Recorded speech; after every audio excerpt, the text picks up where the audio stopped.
Beyond the Buckles. Real rodeo topics for cowboys and cowgirls.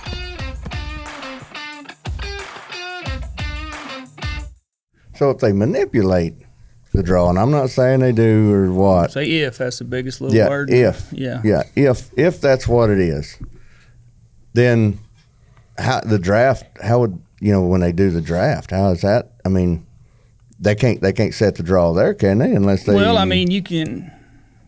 Kind of what I've talked with some people is you can set that draft up by setting that draw up. Right. So if you got a guy in there, you're not marketable, you don't like, whatever. I don't know whoever's doing that. You can give him just enough bull that he ain't going to be in there too high. Even if he is riding good and going to have to, jump on a grizzly bear to try to gain points. Right. But then you get another guy set up in there and he can pick that pup up into his hand in there and wear him out and walk off with the event. That can kind of set. You can create champions, and the guys. And that's the thing is all the guys. Man, I don't think a lot of them know or even think like this. But right. you can't get, man, they're just doing their job. Like, you know what I mean? There's nobody running out there and pushing them back up on the bull. So, like, I don't think they know what's going on, or even if they do, I think some do, Maybe they don't want to think about it because it gives them a negative, Right. They think negative, and you ain't going to, if you ain't got a positive attitude riding these big grizzly bears, as you call them, you ain't going to be successful anyway. You got to have a positive outlook and be going, and maybe they just kind of turn a blind eye. Yeah, and I mean, where else are you going to go, kind of thing. And I think that's a lot of the deals. There's no checks and balances in place to hold that. The riders, I don't feel like they don't have a voice. Contractors damn sure don't. They could. I mean, you look at the contractors that take the bulls to the PBR. You're 50% of the sport, and you're carrying 100% of the debt for 50% of that sport, and you're lucky to be there. And they don't like, talking about, I think the bull riders do need to have some sort of say in it. I mean, they are part of the big show, as well as the stock contractors and animal athletes. But I tried that back in, I don't know, it was right around about the time Tough left. I called a riders meeting in Weatherford, Texas, and got them all together because I was tired, and me and a handful of other bull riders were tired of the powers that be at that time coming into the locker room and saying, this is what we're doing, this is how we're doing it, and this is when we're doing it. Like, we didn't even know nothing. We didn't know we was doing anything. What do we, what's this, what's that? So I got the guys together and created a rider committee, and we all got together and we voted that there should be a riders meeting before every event, kind of give us kind of the state of operations and what their plans are, what the future look like, without necessarily having to be a board member or a shareholder or something. Kind of know what's going on, kind of keep your guys invested. And at that time, there was, most all the board members were still sticking their hand in a bull rope. Yeah. And deciding where their future was going. And I got frowned on that. I think that's probably one of the reasons, probably the main reason I haven't made it to the Ring of Honor. Yeah. And which that's fine. Hey, I think it's kind of been watered down over the years with a few of the guys that got into it, and that's just my personal opinion. But I think there still needs to be some rider sticking their hand in a bull rope on a board or in the discussion or something guiding the PBR in their future. And I think this would eliminate some of that, the question, that the manipulation that we're talking about that may or may not be there. And it just keeps the guys invested more and driven more. And maybe had that happened, maybe the Florida boycott or whatever you want to call it would not have happened. Right. And I remember saying that. I was like, I didn't know anything about it. I said, they didn't say anything to me about it. I said, but from a business aspect, I would ask myself, why or how did it get to this point? Yeah. To where they had to do this to you. Is it because you're not listening to your, if you want to call them employees, but that's your bread and butter, your show. You need to listen to those guys. So now, granted, you don't need to. I don't think they need every little wish they had. Granted, there's a lot of crap that they, like I think if you would give the bull riders a little bit too much, say they'd be getting away with, Yeah, well, they're kind of there now, but they wouldn't want them big. Give me the one I can win on and nothing else. Yeah. We need all muleys, and we're tired. Bull riders really ain't smart. They get on bulls for a living, and so they may not know a whole lot of the insights, and they may be thinking one way, and that's where the PBR's Power to Be can explain why they're doing what they're doing. Instead of just saying, this is what we're doing and this is how we're doing it. Yeah. They could explain it a little bit and involve the guys a little bit. And I'm not talking about the whole top 35, right? I'm talking about you look at it and you take a 5-year span, there's like 12 bull riders there that are the top guys perennially or annually in and out every year. Them top 12 guys are there. So there's your core guys that. Right. They could be like an active member on the board to make decisions for the future. Man, I feel like it would probably need to be an outside source that's not invested in the PBR, but represents the riders and the contractors kind of deal. That's a union. Don't say that. No. Because but I also think that's the biggest fear. Because if the PBR very easily could be held hostage by riders or contractors. And I think they want to avoid that at all costs. And I think maybe the only way they know how to do is just run by fear and dictation. Try to bully. Yeah. And instead of in different ways of doing it. They're never going to come out to your face, and they're just going to do it, kind of connivingly, kind of do it corporately, I guess you may say, or something like that. But I think the PBR and what they offer the guys is great. It's the best thing that ever happened to the sport. Yep. I have a lot of what I'd call great friends that work for the PBR, still work for them, still in there doing all that.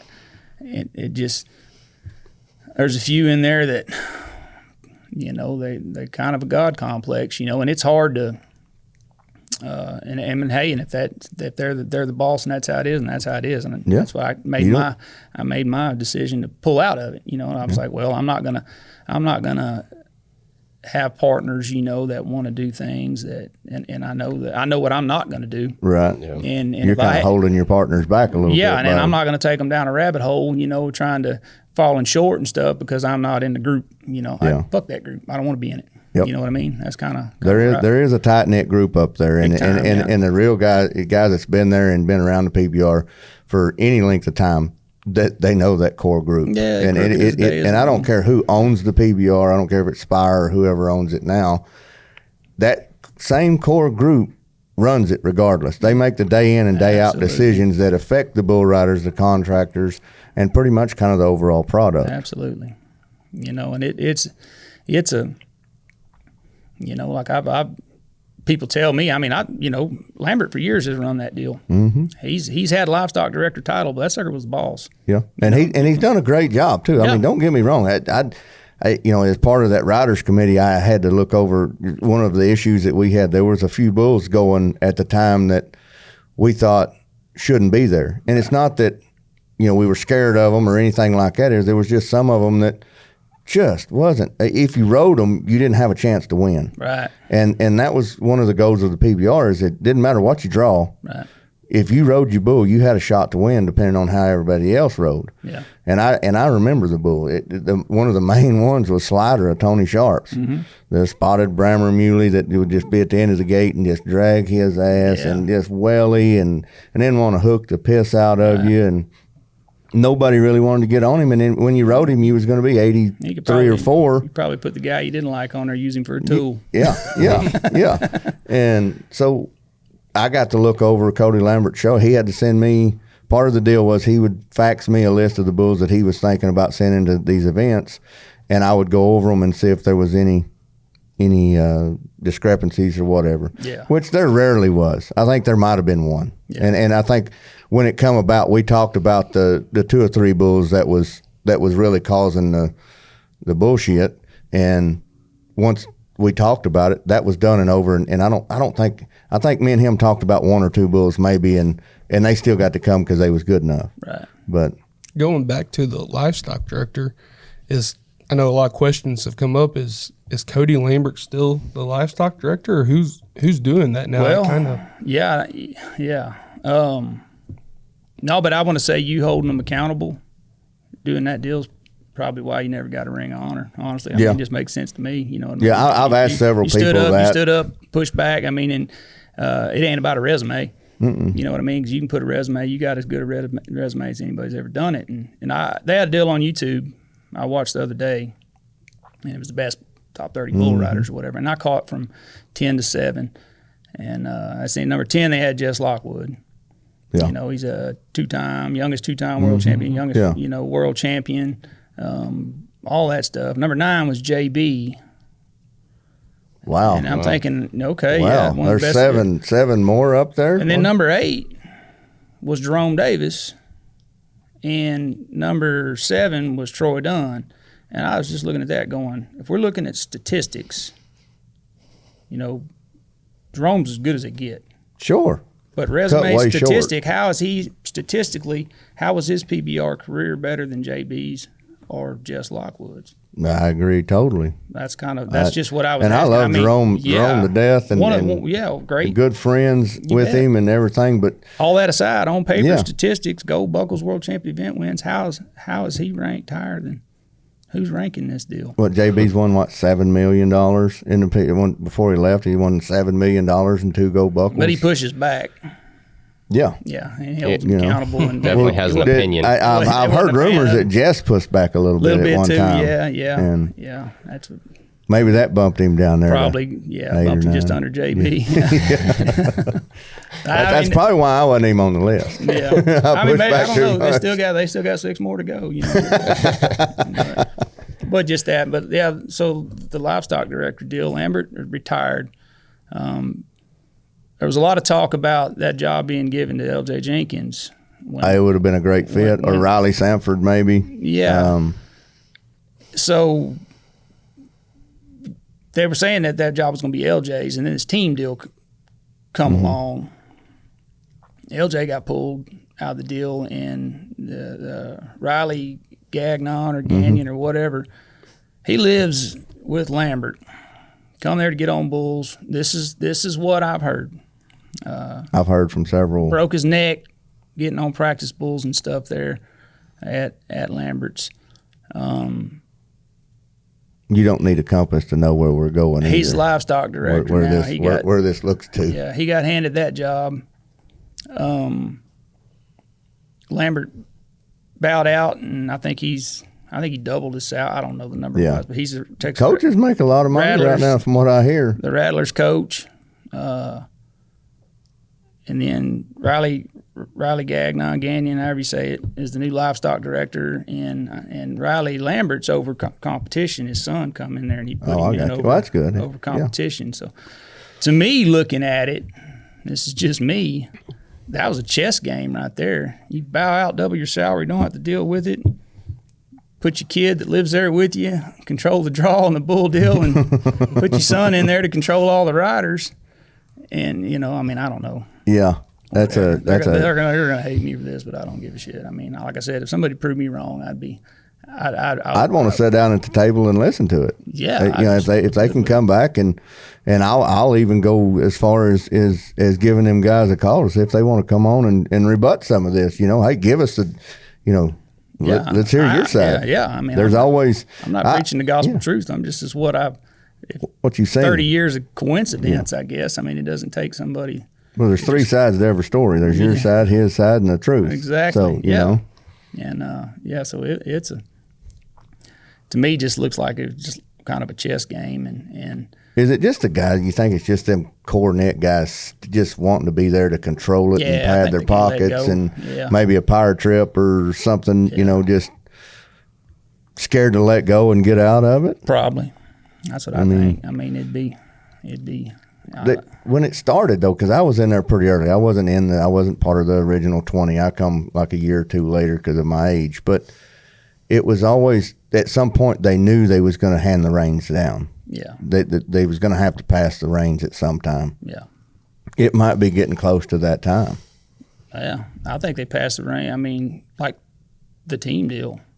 I wasn't a fan of the teams when it first started because they're not bringing the best bulls in there. From a contractor's aspect, I was like, if you're not bringing the best bulls, and this is just souped up practice pen, and kind of then realized that that's what they're wanting, 21 and a half, 22-point bulls, because they got to have, and I was told that. Well, it's the same thing they criticized Tough about when he started the CBR and wanted to bring the 20, 21 and a half point souped up spinners. Put a show on. And A.G. Myers with Lazy E was trying to say the same thing for a long time. Said, hey, you're going to kill these guys off. You're going to kill these riders off bringing these top-ranked bulls in here and getting on them day in and day out. Let's make a better show, and it's better for the riders. Drop them down and get on 21 and a half point bulls and souped up spinners and let them be 88 to 91 or 2, and everybody goes home a little safer with money in their pocket. But I don't necessarily agree with that idea. If they want to do that, that's fine, but then there needs to be an organization that's the best of the best then. And that's what the PBR is. It's the best of the best. And that's why I love the PBR itself. Yeah. But again, that's why because they started the team series, they're going to do that. Basically take Tufts and A.G. Myers. No, don't say that. They won't ever let everybody think that. I mean, everybody can see that's the same deal. Yeah, that was kind of the deal, you know. Yeah. They didn't like that idea. And I didn't either, but if they're going to do that with the team series, I mean, it's just a dressed up product to me. The one thing I at least these guys, you know, from seeing the riders, man, if they're going to a team and they're getting in with good business people that are taking care of them, at least they know who they're getting their money from and who they're dealing with, and they're picking and choosing what bulls and stuff like that. I mean, they can make more money now because I don't feel like they were going to get any more out of the regular bull riding season the way it was going, because, I mean, they would have to storm the castle. Well, they turned it into I don't know, it was more about their top 5 or 6 guys, because every time the Monster Bull commercial come on, it was the same 4 or 5 guys talking to the same girl or whoever in that monster booth or whatever. And when it would go to a commercial, it would be, you know, and I like all these guys, Chase and Derek Kobaba, you know, and Dale Brisby doing all this stuff. It turned into more of instead of doing all that, pay your bills, but get your butt back to the telecast and show some bull riding. Yeah. That's what started this whole thing to begin with, was the best guys getting on the best bulls, and they showed, you know, TNN, you know, Donnie, Dan, Pam, you know, they all showed, you know, Reedland Sports. They showed all of the bull riding. You know, they showed all of the first or all of the second round and replays of the second round, and then all the short round. Yeah. You know, and there wasn't a whole lot of interviews or BS, taking breaks and doing this, and I like Justin Felisko, and I like that side of it, but then they would take a 20-minute break and then talk about something, drum up something to talk about. Right. When you could be showing the 10, 15, 20 bull riders that you're not going to show on TV, you could be airing them right now. Yeah. And I know they want to go mainstream with bull riding, and to make it bigger and kind of, you know, because if you really look at the most of the fans that were there, you know, they were getting a little bit older and stuff. They wasn't reaching out and grabbing any of the youth as fans, and a lot of social media is what it is. I ran into that the first deal we did put a video out with a Bill the Butcher bull for a partner for a partner of mine. Yeah, I remember that was a big discrepancy there. Well, that was about lost my job. Yeah, you know, kind of right off the bat, and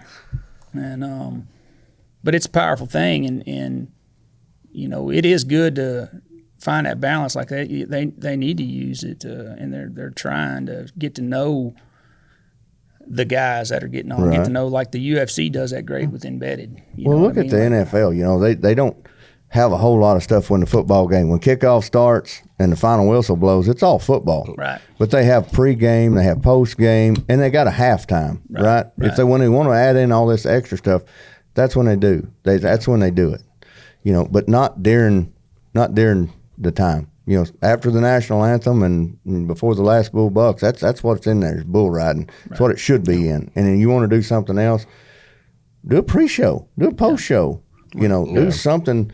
But I think that's going to get the fans back is more bull riding. Well, I feel like, they're wanting to, you know, the team. I mean, yeah, it's times have changed. You know, you have to have change to grow Absolutely. to an extent, and that I am glad that these guys are getting in with some people that are going to go on and pay them. You know, I'd heard a guy entered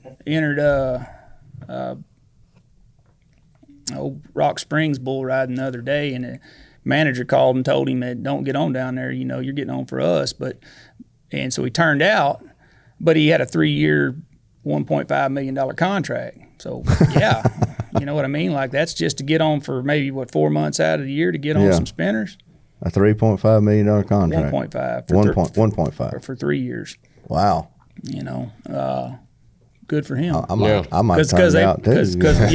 Because there's a probably a real good chance that fella's not gonna have a fair shot at that at the regular deal. Absolutely. You know what I mean? Because I like the team series. I do. I don't like the bull side of it. But Yeah.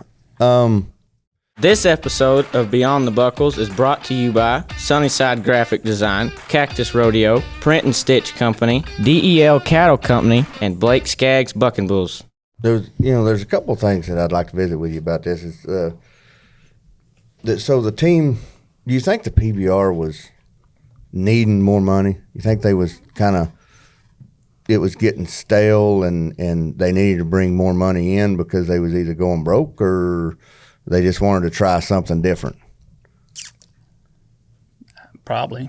I mean, I can't back that up with financials or anything like that. But I mean, maybe because you look at when it first come around, you know, like it looked like it was going to be great for like the top 5 guys down. Yeah. The top 5, you know, guys they were losing, you know, $500, $750, $1 million a year sponsorships. Right. You know, and going and carrying a team basically for a certain, but there's growing pains and everything, and if they can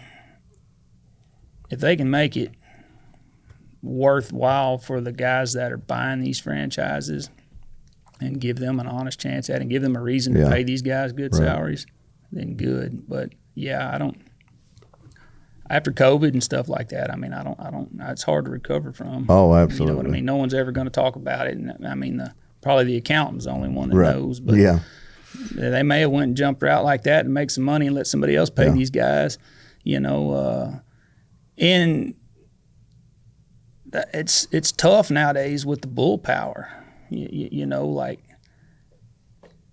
I only wanted to go and see the best guys against the best bulls. You know, I didn't care about the pre-fight, undercard, whatever you want to call it. Like you're going, like I wanted to see Mike Tyson get in there with somebody that might knock him out, and I'll watch him go at it. You know, as a fan, and I tried to bring bulls, you know, I love that to do that, but also, how are these guys? Like, if you got a guy he's a fighter and he's got the title. Yep. He doesn't fight 4 times a weekend every weekend. Nope. You know, he trains. Yeah. You know what I mean? Once every couple of months. But you know, I'd like to see with this team deal, bring them the bulls in there, and I won't take bulls to the team things because I know how they're working it. They have to keep the game close. Sure. Yeah. So if a bull truly is, I mean, they'll give that bull a score if he bucks a guy off. Yeah. But say a guy does ride him and it's one of the high 94, 90, they're not going to let him be that many because they got to have the net, unless he's maybe the end guy, because they got to keep it close enough. Unless it's going to be a walk-off home run or something. It's got to be close. So that's that. They're still trying to sell the product and build the hype of the game. Right. The whole 9 yards. They don't want no blowouts necessarily. And they don't care about what we think or people that know the sport. They're worried about the guys in the stands, but it's people in the stands are seeing it too. You know, going back to, you know, the bull of the year back when Jose and all them were riding Whoopah. He was a showy bull, great bull. All the guys want to get on. I didn't drink the Kool-Aid a whole lot. No. We did try to buy that bull and they turned it down, and I understand why they did, and sure. And not, but you know, I would look at like I was hauling that Mezcal bull there for a while. They never rode him. That's salty. Bull salty. Yeah, and there's times I'd see the judge scores come in. They'd be 23.5, 23, 22, 21. It's like, well, why did the last judge manipulate the total score of the bull so they can line stuff up? Because, I mean, you know, who hires the judges? Who tells them how to think? They don't think the way they're supposed to. Run them off, kind of deal. Like they said, just kind of set that whole deal up. And I was like, if he fires and nobody can ride him, wouldn't that be the heavyweight world champion if he knocks everybody out? Yeah. So how do you have a title on your back and say you're the heavyweight title, but you've got more losses than you do wins? You know, and the losses to me even on the bull deals when the guy rides him kind of extent. But I'm kind of the same way. You know, Bull. I know one year we voted, and it was a sentimental vote, and Mudslinger got it. Now that bull was great for so many years, and I mean, the stud. And then kind of towards in his decline, he wound up winning the bull of the year, and Cody Lambert got mad. Like, why did y'all vote for this bull? He obviously wasn't the best bull there, but I think all the bull riders thought that bull deserved it for his whole career. Now, was that right? I don't know, probably not. But did it cost another bull a world title? Well, that's probably why they quit counting the rider votes after that. They started just letting y'all vote and doing what they think. But yeah, I mean, and that, you know, Whoopah's a great bull. Great. I mean, what was his butt? I mean, he had a 98% ride average. Something like that. I mean, he only had a 2%. They normally count the buck off average on bulls, and that one had a ride average. Yeah, and that was kind of the turn of everything. And they blow it up, and it was good but people could see, like, nothing taken from a great bull, but everybody's riding him. Yeah. You know what I mean? Like maybe there needs to be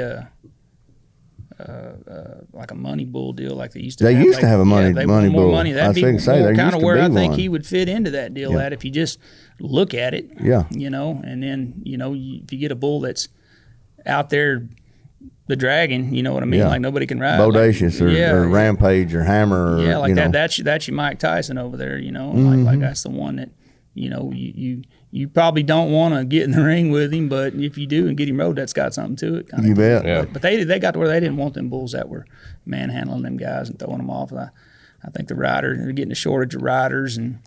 Well, I think it's changed the way the bull breeders are raising the bulls now, because they're wanting them bulls to get up off the ground and float and spin, kind of like the Bruiser. You know, I mean, he started it. Yeah, Bruiser was and Long John was there too. Long John make them big high leaps and get in there and get flashy and drop, stuff. Though. That's the thing with him. As a bull rider, the longer they hang in that air, that's just a free ride. Yeah, it's when they hit the ground and what they do immediately thereafter is what causes the buck off or no buck off. Right. As long as they're hanging in the air, you can 2-foot them, do whatever you want to. But you know, and I think the judges have, because of like the ABBI events and stuff, and they mark them bulls that get their feet up off the ground and get flashy like that. They mark them more. That's what the breeders are breeding for. Yeah, because they don't. Most of you breeders don't.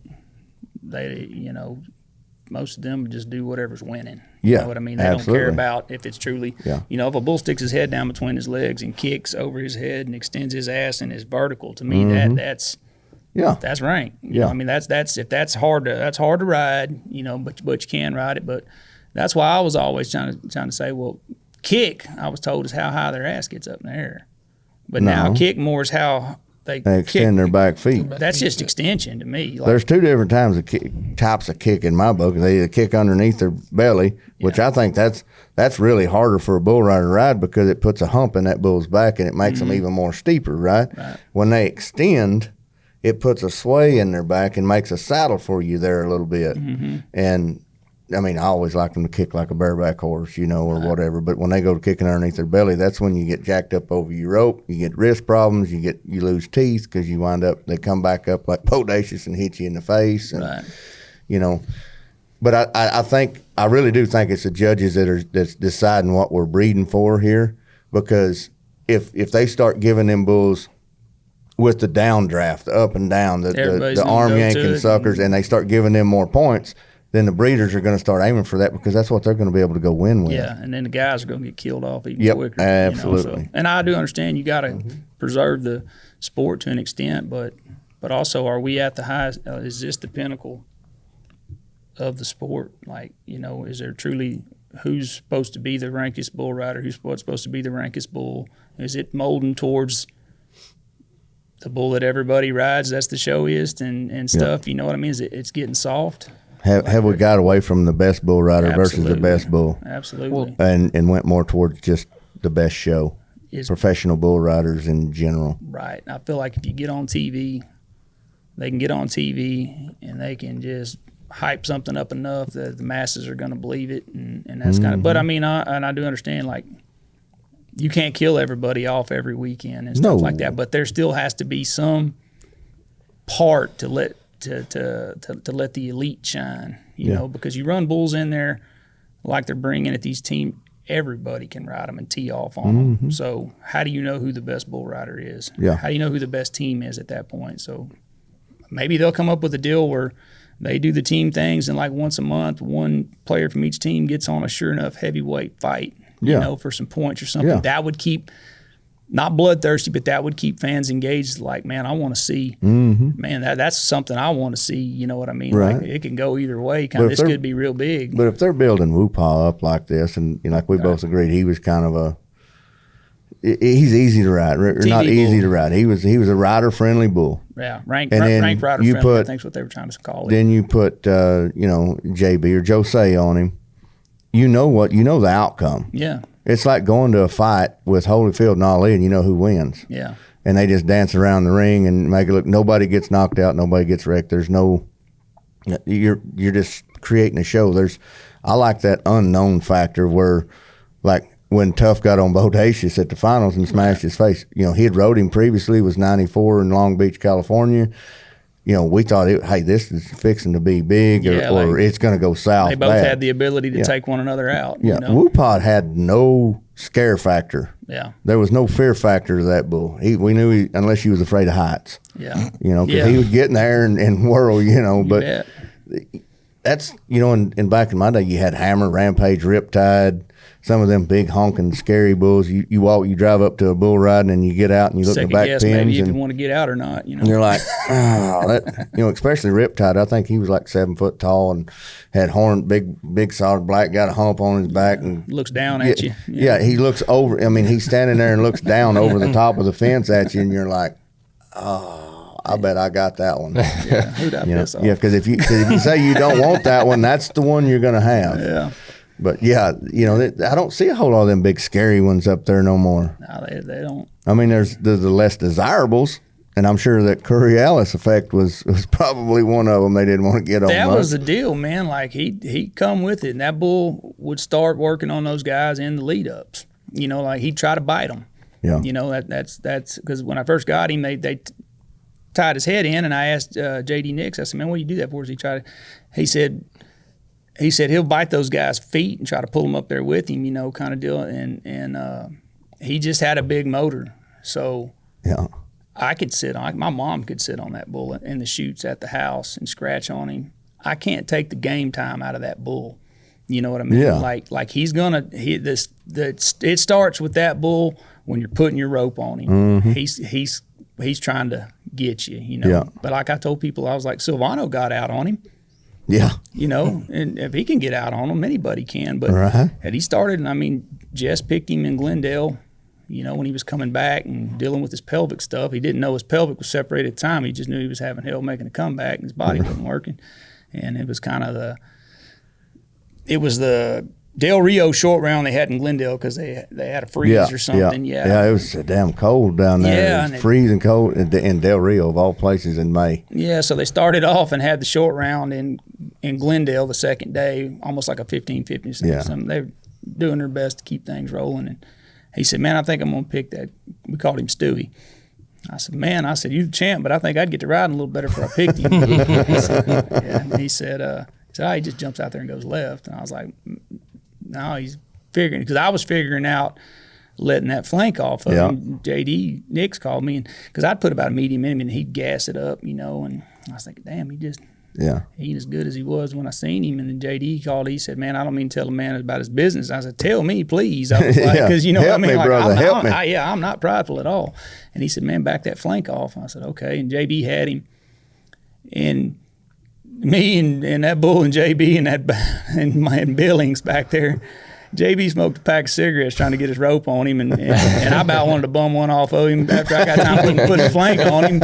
And he got in there, and they hung up, went round and round, and then they run him back in the next day, and Jake Lockwood got on him, and I backed the flank off a little more, and he blew up. And I think he was 45 3/4, and started. And I was like, all right, now we're let's just take the flank off of Yeah, it. right. Basically, yeah, and he started getting better, and Jess got on him in Glendale, and man, I thought it killed him. I mean, he did rear and drop out of there and hit him in the face and knocked him back in the chutes and turned back on Frank Newsom, dove in there and saved him. I was thinking, shit, I just killed my little buddy right there. It's like I told him not to pick him, kind of deal. He ended up being all right. I mean, he's pretty tough little guy. You know what I mean? He's tough. He's just kind of fragile. You know what I mean? Like he can take the pain, he just breaks easy. But yeah, and then I think Lambert told Jesse 24 and a half that bull on his deal that night or something. Of course, I don't think the judges they get a little leery marking bulls that high on some deals, but they don't want to be that guy. But I don't think anybody would have argued with him that night if that's what they wanted to do. And he, he started getting a little treacherous, but he wasn't coming up in their space and hitting them. He was just bucking, and then guys were just, he had started getting guys beat before they even had him drawn, kind of deal. And you could just tell like they didn't want him. And he got sore, had an off trip, and I found out. I got him adjusted and gave him a little time off, and I brought him back to Billings. I drove him up from Oklahoma all the way up to Billings, and he had Allison DeSouza. And reared and dropped and come out of there, and manhandled him. I think they 44 3/4'd him. And I was like, he's one of them that can take the Brazilian rope and the Brazilian mash, and you just piss him off, And anyway, and he didn't go to the finals at that point. I was thinking, well, pretty good warm up. I figured that bull punched his ticket, but you could tell right then that they didn't want those grizzly bears anymore. You know what I mean? Like, and Lambert didn't take him. Lambert took, I think, 2 bulls, and I put them to the floor, trying to just lay it out there on the table if there was anything in there, for that partner of mine that had passed away, and I had 2 weeks to get them bulls, freshened up and stuff like that, and I think he took Red Clark and another younger bull I brought up there, turned back and spun in the gate pretty good, right, and left the rest of them at home, and I was like, I never told that man how to do his job. If one thing about, he didn't have to like you if your bull bucked. He'd bring it. He might not bring anything else with it, but he'd bring that one. That's like true. He would do. He stood. Cody. He took care of. He did a good job with that livestock director. I don't know anybody else that would have wanted to even take that job on, much less do such a good job as he has. Right. Even with but. And anyway, you're in the deal. You're at the top of your game, whether you're livestock director, whether you're PBR. There's people going to be taking shots at you, and there's going to be questions raised about why you did this or why you did that. Yep. But and that's all we're doing. We're just getting out there, just trying to shed a little light out there on some stuff and get it out there. But so you're going out. You're done. Right? You're no longer a stock contractor no more. You're hanging it up. Man, it just nothing really.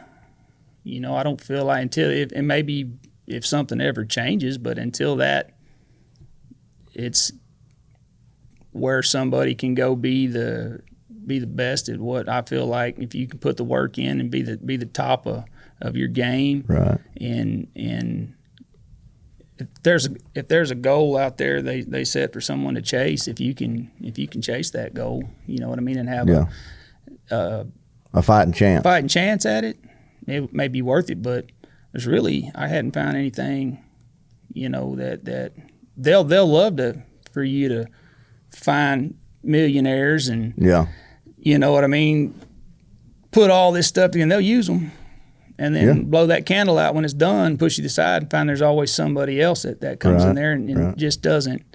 If you don't love just watching bulls buck on TV, that's all you care about and anything, then go for it. Well, I'm gonna tell you, I've been in the bull business for a long time. Either riding them or raising them myself, and I can tell you, it's not a get rich sport. No, not at all. You got to love the bulls. You've got to get in there with them. And what I like about the bulls is they all, every one of them's different. They got their own personality. You got to know how they are. Some of them, you know, even the feeding, you know, some of them eat more, some of them don't. Some of them are finicky. And like you was talking about Pearl, he could read you, you know, better than anybody else. He's more of a serious type bull. And I've had some bulls that's went on and been somewhere that they're like the damn comedian of the back pens. You know, they're always doing something goofy or playing or something. You know, they're like, all. I always said people is like you're hauling a bunch of 1,800-pound toddlers everywhere. You turn your back on them and they're sticking a penny in the light socket. So kind of thing. When you got out, right? Or so you're out. You had a pretty good stable of bulls. Yeah, I mean, you had. They wouldn't. Yeah, they were no pups in there. Yeah. I mean, they didn't want them anymore. Basically, did you took bulls to the finals this year? Didn't you? Nope. Didn't take any. Well, where'd all you bulls go? We sent them down to Rafter G. G. They bought them or whatever that deal. Partner of mine, he had some kind of working relationship, or I don't know what they did on that end of it. But most of the ones that could go, they went down there. And like I said, I guess Rafter G bought them. You know, I've got young stuff with some partners coming up that I'm just, you know, I'll try to find talent and. Yeah, somebody along. wants one. I mean, I feel like I kind of know what they like, what they want, and price them accordingly. And if they like them, kid them. If they don't, whatever, you know, kind of thing. I sold picked the Legend bull up and bought him off a Billy Jones and had him. And Blake Sharp showed up and wanted to buy some there, and I priced that bull pretty high. And I told him, I said, if you don't want him, I understand, but I said, I feel like I know what he can do, and I'm willing to prove that, you know, but just like anything, you know, if I go out there and prove it, the price goes up. Price could go up, you know, but I'm not going to, if somebody thinks it's too much sticker shock, hell, I understand that too. Yeah. You know, kind of the bull worked out pretty good for Blake. You know? Sure did. You got some young ones that, you know, just, I'm not out trying to find riders to get on damn bulls anymore like that. That's the hard thing anymore. You got to either pay them, and then when you get them, when you do pay them, they look off about that second or third jump and don't no effort at all. Yeah, so I mean, I'll just dummy buck them to an extent and kind of find what I can see and sell them, ship them, whatever kind of deal. But it's a I love the sport like that, you know, but it just doesn't. Until it's got a little bit more integrity to it, I'm not gonna kill myself to jump out there and try to do anything that just get jerked out from underneath you by maybe a dictated opinion or a manipulated opinion. Yeah. There needs to be something set in there where people can see what they're competing for, how to get to that point, and then it's just a matter if you're good enough to do it or not. Yeah. You know, not a secretly manipulated thing behind the curtains and stuff like that, you know. Just, man, there's people, it's at the age now, bull riding or PBR has been around long enough now that there's been kids that have grown up and got old, and kids coming up that and they want to be bull riders, they want to be stock contractors. Don't control their fate. Put a platform out there, bring the best bulls for them to be at it, and man, if he comes out of the jungle and has pimples and braces and can't speak English and he's the best damn bull rider there, give that son of a bitch a chance. Yeah. You know what I mean? Don't worry about him being marketable. He's marketable because he'll jump out there. And there's a story there. Sell it. Yeah. Instead of trying to make the story what you want it to be. And, I mean, so, yeah, I just don't feel like there's really any kind of integrity or anything left in truly. And don't want to be negative. I'm one more of kind of a realist. I mean, life's been good. I'm remarried, got a son on the way. Yeah. You know, like there is life beyond the buckle or whatever you want to call it. You know, there you go. I like that. There is life beyond the buckle. Yeah, but I mean, you know, so it just kind of is what it is. You just pick what you want to put up with, I guess. And but no, like, you know, I mean, all I can do is listen to my gut. You know what I mean? There's a lot of coincidences, a lot of stuff that adds up. You know, that it's not stacked to work for. It's kind of working for a select few. So if you're going to be a bull rider and a stock contractor, nowadays you've got to be almost part-time politician and and almost run for governor to get the breaks. And you may have to be buddies with somebody you don't like or go along to get along. I mean, that's really what it is. You're gonna have to go along to get along. You're gonna have to overlook some stuff to go chase your dream. And yeah, probably. I'd say that's.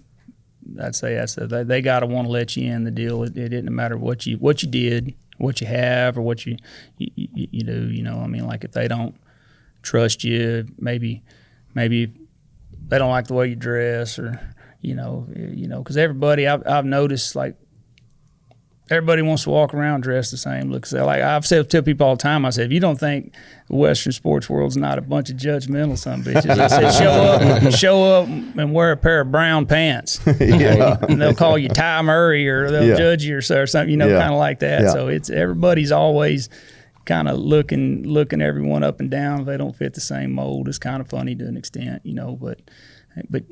but yeah, there's a lot more to it than being the best at what you. Yep. Being the best at your craft. It's just a matter if you want to be both of them or not, kind of thing. And so I never really give a shit about being in their clique or anything like that. Me neither. Had a love for the animals and like seeing the best against the best and I didn't want to take bulls to rodeos. I didn't want to do rider friendly bull team deals. Right. I just wanted to have, short round bulls and, see the best go against the best and go at it. And I mean, it just kind of feel like it's not really lining up with what I enjoy about it anymore. But yeah, I hope these boys nowadays, I mean, shit, they need to start making more money, and hopefully the teams will open that door up for that to happen, because it ain't gonna happen. Right. It ain't gonna happen the other way. I think it will. It'll help the bull riders some, but again, it takes 6 months out of the year for that, and that cuts into that gold buckle season, and now that season is really condensed, and instead of it's a mad dash. Yeah, it's who can stay the healthiest the longest. Yeah, you don't have time off. 2 weeks. Yeah, I mean it's probably gone, man. Probably within a year or two. I bet the main gold buckle deal, I bet it's gone. I bet really? That's just my guess. I bet it's all teams. I mean, you can see it going that way. I mean, hell, they just smash it all in there. Have a deal in Fort Worth. Whoever wins the world, they'll talk about him for a minute or two, make a post, and boom, teams. Let's get in the draft. Yeah. Let's go. Teams, take it to Vegas. That's what they're wanting, that team hype. I mean, you can see it coming. Well, they always say they wanted the rankest bulls in the world, but then they would go marking the floaters, and you hear one thing, see another. So So would the whole team be like the champ? Like, if they replace team guy, I guess the MVP would be the world champ, but that kind of takes away from. I have no idea. Yeah. I don't know how they'd do it. It's a brutal damn sport. Yeah. I'm just glad to see guys getting paid, It took a while to get $1 million. You might pay a guy $1 million. Right. It's come a little too damn late for me. Yeah. Change isn't always a bad thing, but it's definitely different.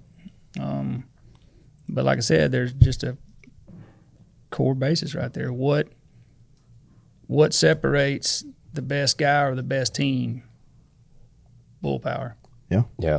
What also kills guys off and makes it to where there's not very many bull riders either. You gotta have the bull power out there to showcase the bull rider's talent, but it works the other way too. You gotta have a good enough bull rider to showcase the bull's talent. Well, too. yeah, that's like the competition side of it with the bulls. Like I didn't go to really any classics or anything in there. How come you don't enter some? I was like, well, because you'll have a classic event, like say back when they had it at Border Town Casino, they'd pay a kid that had no business getting on it $300-400 to just get shit whipped and show that bull.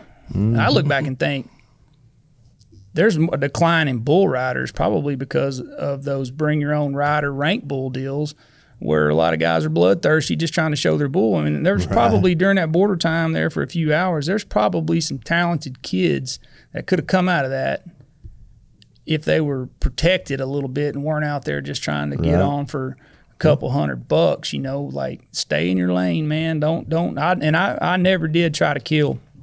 If I thought a kid didn't have the talent to get on a bull, I'd just straight up tell him, like, man, put your rope Yeah. on that other one. You know, like we don't want to land a helicopter out here kind of deal. Like I'm not, call me a dick, whatever. And You just know what I mean? honest. There's levels to this shit and you're not there. You know what I mean? Like you know, but yeah, I mean, You think some stock contractors should keep a set of practice bulls around to kind of groom some young bull riders and move them up a little bit to where they can get on them buckers later on for them?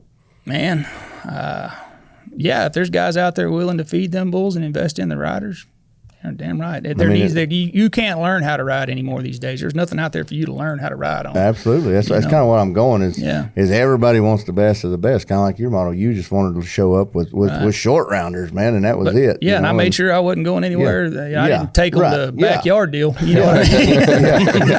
No, that might have been a bad deal. No, yeah, but the guys that are invested in and want to keep going and grow the sport, there's more than just one side of this sport. It's not just the bulls and it's not just the riders. It takes both. Yeah. And if you're gonna do one, I think you probably ought to invest in doing both and help give back to the sport a little bit and help the riders come along, because like we said earlier, everybody's got a backyard's got 2 damn bulls standing in it and probably a handful of damn cows. Right. Yeah. I mean, it's definitely there's a lot of stock contractors, a lot of bull. I mean, we would have sessions in buck bulls and stuff, you know. And never was plenty of bullfighters. Most of the bull riders turned into bullfighters, you know, at the time, and stuff. And there was just a small few guys that really wanted to get better, you know, and try to be. I mean, a lot of guys go to the gym and man, I think once you know how to ride rank bulls, go to the gym, you know, go ride you just a little, knock the rust off. Like you'll see some of these guys getting on, check his resume. You know what I mean? Like JB had said, he was like, yeah, he doesn't get on that many practice bulls and stuff, but he already has. Right. You know what I mean? Like he knows how to ride rank bulls, and he's just working out a few kinks. You know, I mean, once you know how to do it at that level, then but there's a lot of these kids, like, you need to learn how to ride these rank bulls, but you need to get to that point to push yourself to feel like, you know, I mean, when you're riding a damn bull and you feel like you're falling off the whole time, you know, but you keep riding, that's bulls that truly trying to throw you off. That's what you're going to feel like. You never had a seat in the middle of him, you know, and there's less and less bulls getting like that these days, because, you know, like I told Lockwood had a bull team deal. I sent him a big black devil horn bull up there to Montana, and he got the best bull rider that's not on tour right now, John Kramer. I mean, I told that kid a year or two ago, you could probably go borrow $1 million from the bank and pay him back when you turn 18, you know, like, and he rode the first bull for 90 something, and the bull did, I mean, power bucker, you know, kind of buck with his head down and come with it. Was not a bull team bull. No. Bucking bull. High mark bull of the event, you know, but, you know, cracked John's eye socket and all that kind of stuff. And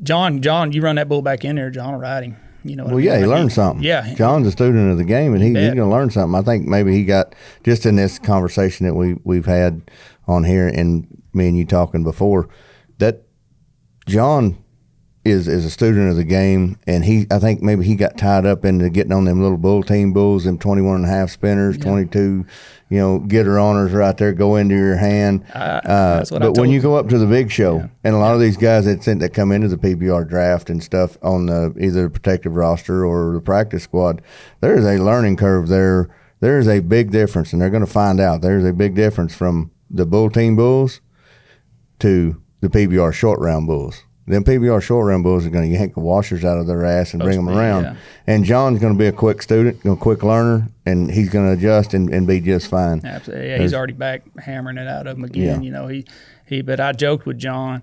Jess had called me on speakerphone, just kind of asking, hey, how do you flank this black bull kind of deal or whatever, and we joked around. I told John, I said, you know what, a true rank bull rider like yourself, I said, these rider-friendly bull teams ought to be a damn insult. I said, what do you mean? I said, that's a bunch of contractors bringing bulls saying, hey, man, we think y'all are a bunch of pussies and can't ride, so we're going to bring some stuff we think you can stay on, and hopefully we'll win. And just kind of joking around with him about it, and he laughed it off and went on with it. But, yeah, that's that kid and couple other ones you see on social media. A few that, man, are really, Yep. they're going to be fun to watch. There's a pretty good group coming up. Pretty Hopefully, good class. yeah. Hopefully they'll have a chance to let them see their light shine, Yep. and get them up there, So, yeah, that's exciting to just as a spectator. Anymore, Yeah, what I you're mean, a spectator now. Kind of, yeah, and.